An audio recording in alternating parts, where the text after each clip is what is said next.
Pengertian pelayanan publik. Pelayanan publik adalah segala kegiatan pelayanan yang dilaksanakan oleh penyelenggara pelayanan publik sebagai upaya pemenuhan kebutuhan penerima pelayanan maupun pelaksanaan ketentuan peraturan perundang-undangan.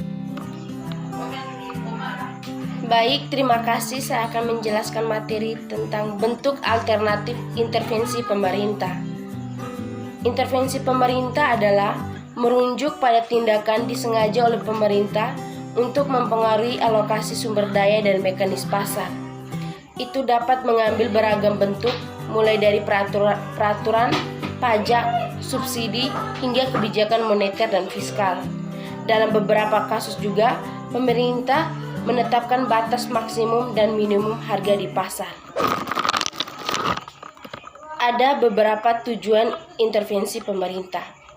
Yang pertama, redistribusi pendapatan dan kekayaan. Misalnya itu, pemerintah meluncurkan berbagai program kesejahteraan seperti asuransi, pengangguran, kesehatan, dan pendidikan gratis. Yang kedua, menyediakan barang publik. Contoh barang publik adalah taman umum, infrastruktur, dan pertahanan nasional. Yang ketiga, menyediakan lapangan persaingan yang adil. Melalui peraturan anti monopoli, pemerintah mencegah praktik persaingan tidak sehat seperti kolusi dan penetapan harga predator. Yang keempat, mengamankan dan mengacu perekonomian domestik. Sebagai contoh, pemerintah menetapkan pembatasan perdagangan untuk melindungi industri domestik dari persaingan produk impor.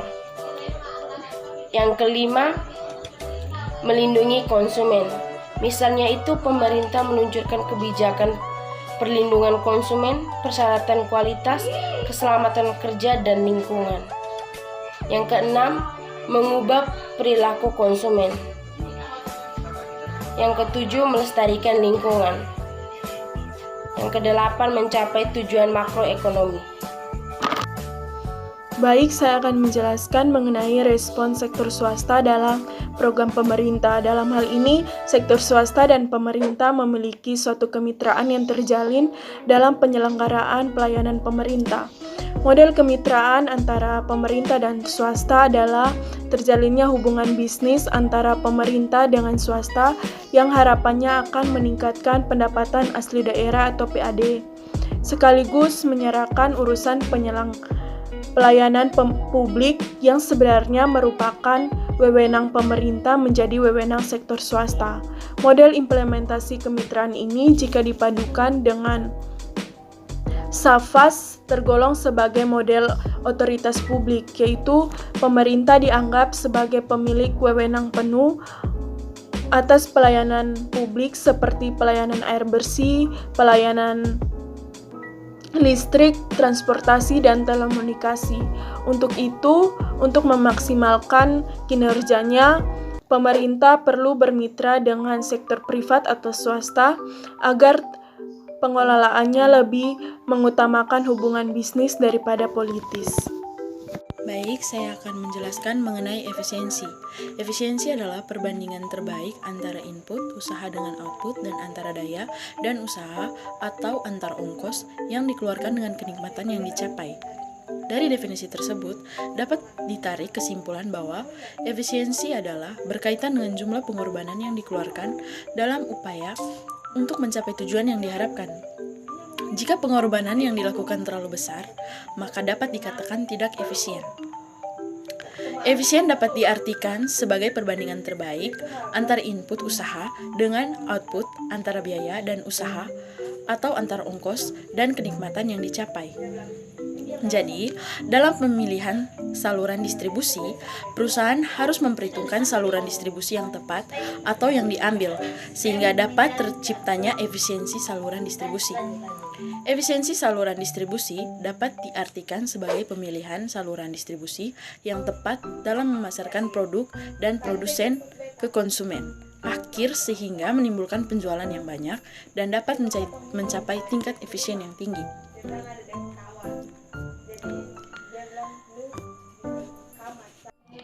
Baik, nama lengkap saya Eleteria Febiana Hadi dengan NIM 19100-176. Di sini saya akan menjelaskan beberapa tujuan dari kebijakan publik. Yang pertama adalah untuk menjaga ketertiban. Tujuan kebijakan publik adalah menjamin ketertiban dalam negara atau dalam suatu daerah sesuai dengan tingkat mana kebijakan itu dibuat.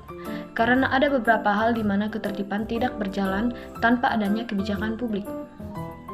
Yang kedua, melindungi hak-hak masyarakat. Beberapa kebijakan dibuat untuk melindungi hak-hak masyarakat, khususnya hak asasi manusia. Mengapa diatur? Karena setiap masyarakat mempunyai hak yang sama. Jika tidak ada pengaturan dan setiap orang ingin bebas melaksanakan haknya tanpa pembatasan, maka kekacauan akan terjadi. Tujuan pertama yaitu untuk menjaga ketertiban itu sendiri. Yang ketiga, ketentraman dan perdamaian. Tujuan semua kebijakan publik dibuat adalah untuk ketentraman dan perdamaian masyarakat dan semua warga negara yang ada. Kebijakan publik tidak memihak dalam satu golongan manapun. Semua contoh kebijakan publik yang dibuat dikemukakan di atas demi ketentraman dan perdamaian meskipun terkadang berbeda dengan yang dipahami masyarakat. Yang keempat, tujuan bidang tertentu. Kebijakan politik dalam hal tertentu dibuat untuk tujuan tertentu, misalnya ideologi, politik, sosial, ekonomi, dan budaya.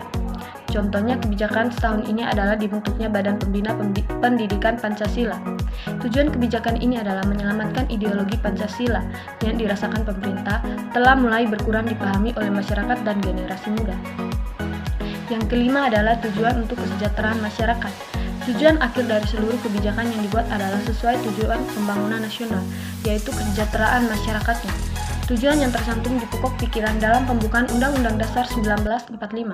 Sebuah tujuan yang sepertinya menjadi tujuan sebuah negara berdiri. Kebijakan publik adalah alat untuk mencapai tujuan tersebut. Demikian tujuan-tujuan dari kebijakan publik. Sekian.